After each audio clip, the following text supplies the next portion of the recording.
തിരഞ്ഞെടുപ്പിൽ ജയിച്ചിട്ടും മുഖ്യമന്ത്രി ആര് എന്ന കാര്യത്തിൽ തീരുമാനമെടുക്കാൻ കലങ്ങിമറിഞ്ഞിരിക്കുന്ന ഒരു ചർച്ചയാണ് ഇപ്പോൾ കോൺഗ്രസിൽ നടക്കുന്നത്. ഒരു പ്രശ്നവുമില്ല, ഉത്തമല്ലേ?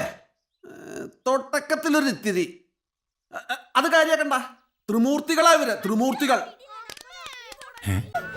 ഇവരാണ് ഈ കഥയിലെ 3 രാജാക്കന്മാർ.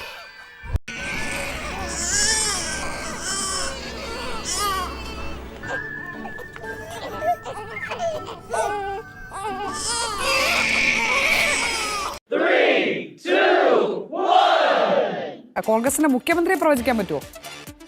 ഇല്ല. ഞാനിപ്പോൾ ഇന്നലെ തമാശയ്ക്ക് ഓരോരുത്തർ ഇത് ചോദിച്ചപ്പോൾ ഞാൻ പറഞ്ഞു, കരളാണ് KC, ഇടനെഞ്ചിൽ VD, ഹൃദയത്തിലാണ് RC. അപ്പോൾ ഏതായാലും ശരീരത്തിലെ ഘടകങ്ങളെല്ലാം വേണം, ഇല്ലെങ്കിൽ ജീവിക്കാൻ പറ്റില്ല എന്ന് പറഞ്ഞ പോലെ കോൺഗ്രസ് ബീറ്റ് ആയതുകൊണ്ട് തൽക്കാലം ഇവരെല്ലാം അതേപോലെ സ്നേഹിച്ചങ്ങോട്ട് മുന്നോട്ട് പോകാം.